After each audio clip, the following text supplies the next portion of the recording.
السلام علیکم ورحمۃ اللہ وبرکاتہ۔ الحمد للہ رب العالمین، والصلاة والسلام علی اشرف الانبیاء والمرسلین وعلی آلہ واصحابہ اجمعین۔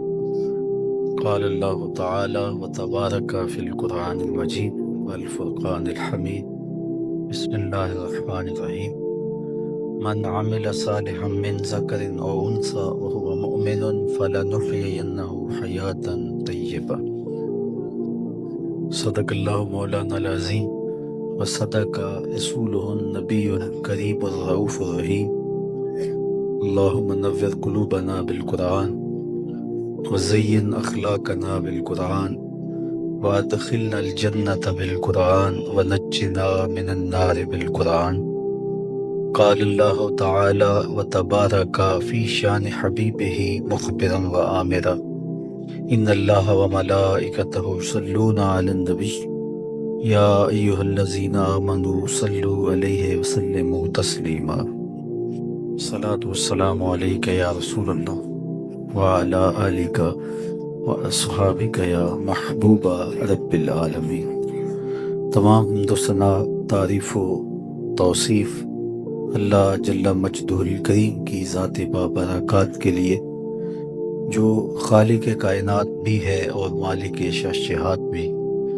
اللہ جل وعلا کی حمد و ثنا کے بعد رسول رحمت، شفیع معظم، نبی محتشم، حضور ختمی المرتبت، اللہ کے پیارے، امت کے سہارے، رب کے محبوب، دانائے غیوب، مالک رقاب امم، فخر عرب و عجم، والی کون و مکان، سیاہ لا مکان، سید انس و جاں، سرور لالا رخاں، نیر تاباں، سر نشین مہوشاں، ماہ خوباں، شہنشاہ حسینہ، تتمہ دوراں، سر خیل زہرہ جمالاں، جلوہ صبح ازل، نور ذات لم یزل، باعث تکوین عالم، فخر آدم و بنی آدم، نیر بطحا، رازدار ما اوہا،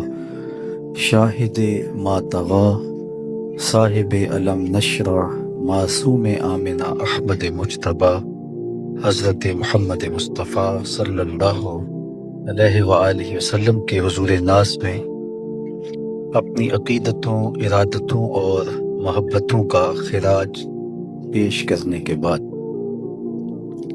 واجب الاحترام عالی مرتبت، ذی وقار علماء کرام، شیوخ الحدیث، سادات کرام، محتشم مہمانان گرامی، عزیز طلباء، سامعین، سامعات، السلام علیکم ورحمۃ اللہ وبرکاتہ۔ آج سے تقریباً 4 سال پہلے مجھے پہلی بار یہاں حاضر ہونے کا موقع اور شرف حاصل ہوا تھا، اور اس کے بعد دوبارہ آج یہاں حاضر ہوں۔ جب پہلی بار حاضر ہوا تھا تو مجھے استقبال کر کے اسٹیج تک لانے والے وہی بزرگ اور وہی شخصیت ہیں، میں آج جن کے عرس میں حاضر ہوں۔ سب کچھ وہی ہے، پرانا پرانا، پھول بھی وہی ہیں اور رنگ و نور کا ماحول بھی وہی ہے، اسٹیج پہ علماء کی سجی ہوئی کہکشاں بھی وہی ہیں، صرف مجھے وہ چہرہ دکھائی نہیں دے رہا۔ آجا کہ ابھی ضبط کا موسم نہیں گزرا، آجا کہ ابھی ضبط کا موسم نہیں گزرا، آجا کہ پہاڑوں پہ ابھی برف جمی ہے، خوشبو کے جزیروں سے ستاروں کی حدوں تک، اس شہر میں سب کچھ ہے، بس ایک تیری کمی ہے۔ اللہ ان کی تربت نور پہ کروڑوں رحمتوں کا نزول فرمائے۔ ان کی زندگی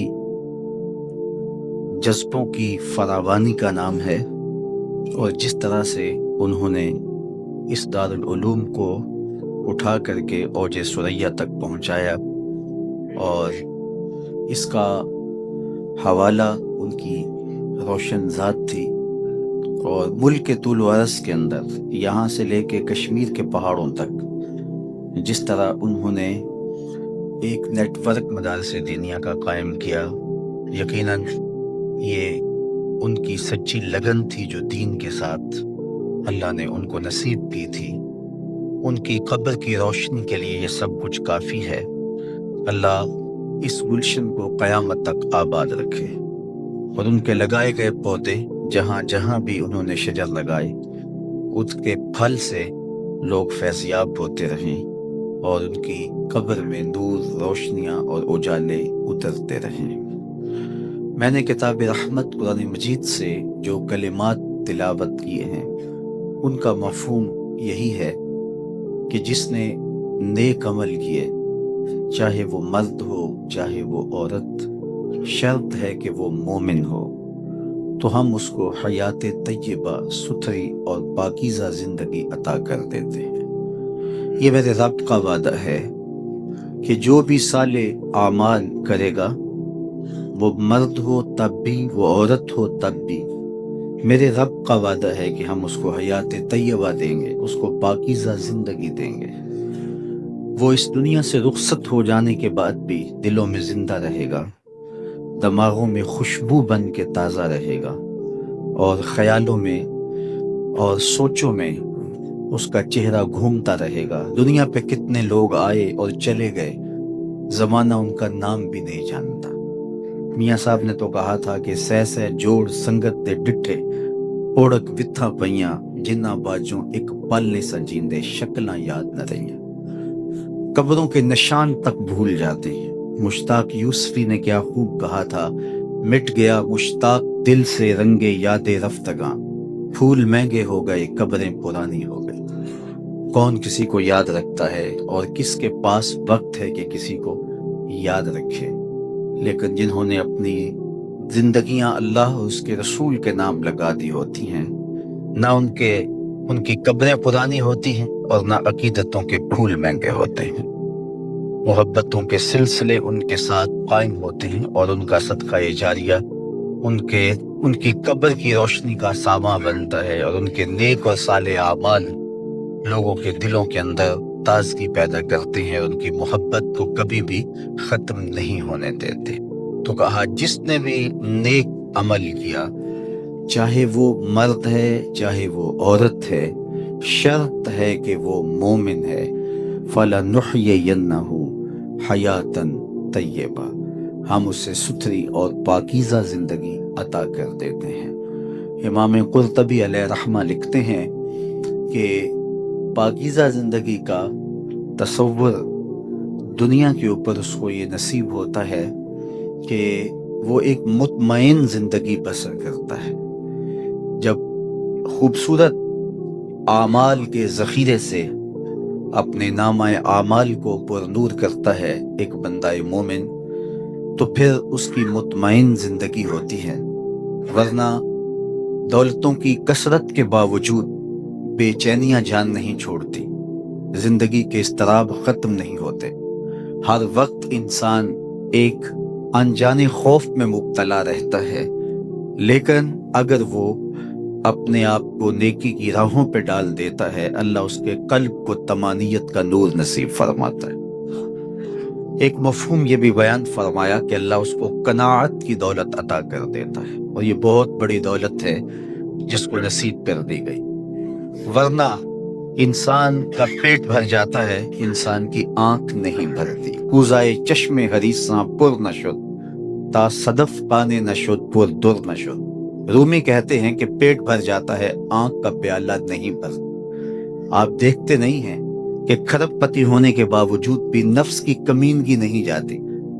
آپ کے اس وطن میں بسنے والوں کو اس سے بہتر اندازہ، اس سے زیادہ بہتر اندازہ کس کو ہو سکتا ہے؟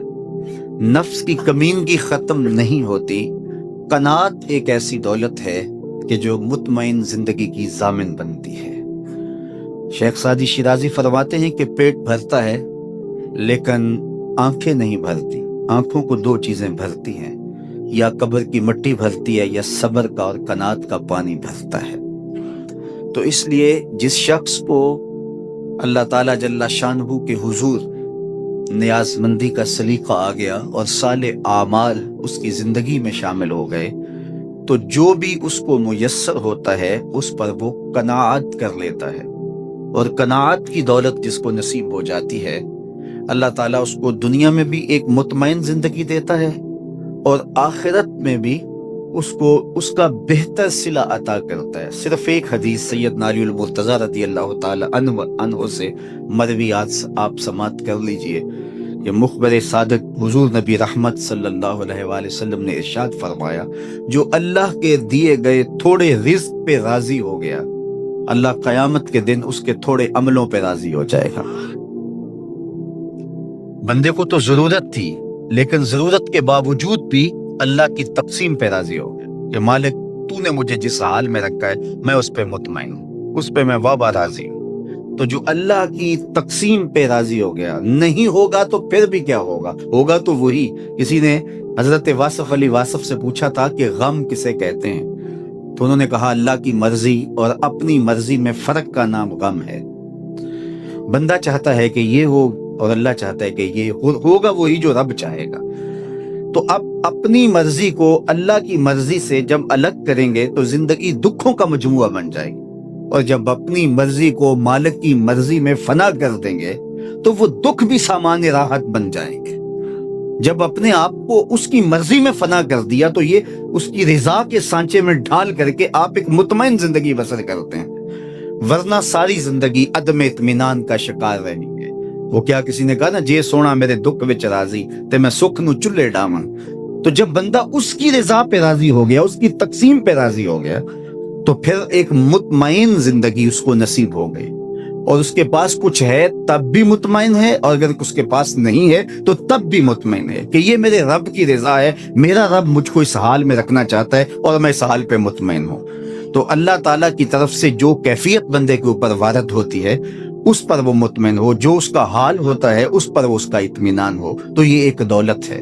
تو کہا جو اللہ کے دیے گئے تھوڑے رزق پہ راضی ہو گیا، اللہ قیامت کے دن اس کے تھوڑے عملوں پہ راضی ہو جائے گا۔ اب ذرا اس کا دوسرا رخ بھی دیکھ لیجئے، یہ تو حضور علیہ السلام کا فرمان ہے۔ اب جو اللہ کے دیے گئے تھوڑے رزق پہ راضی ہو گیا، اللہ قیامت کے دن اس کے تھوڑے عملوں پہ راضی ہو جائے گا، اور جو اللہ کے دیے گئے زیادہ پہ بھی راضی نہ ہوا تو پھر وہ دیکھے کہ اس کا حساب کس طرح ہوگا اور وہ اللہ کا سامنا کس طرح کرے گا۔ تو یہ ایک دولت ہوتی ہے، اور یہ سارے اعمال کا نتیجہ ہوتا ہے جو بندہ مومن کو اللہ تعالیٰ عطا فرماتا ہے۔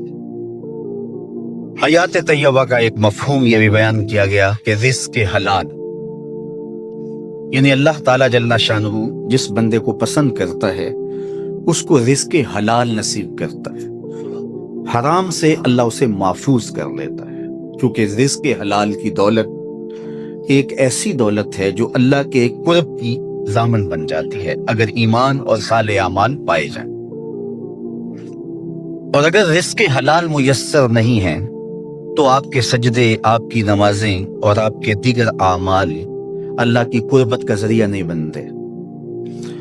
حضور نبی رحمت صلی اللہ علیہ وآلہ وسلم نے اس شخص کا ذکر کیا کہ جو ایک طویل سفر کاٹ کے سین حرم میں جا پہنچتا ہے، اور اس کے بال اٹے ہوئے ہیں غبار سے، لباس پھٹا ہوا ہے، سفر کی تکان چہرے سے حویدہ ہے، یمد یدیہ اور لمبے لمبے ہاتھ کر کے دعائیں مانگتا ہے، لیکن حال کیا ہے؟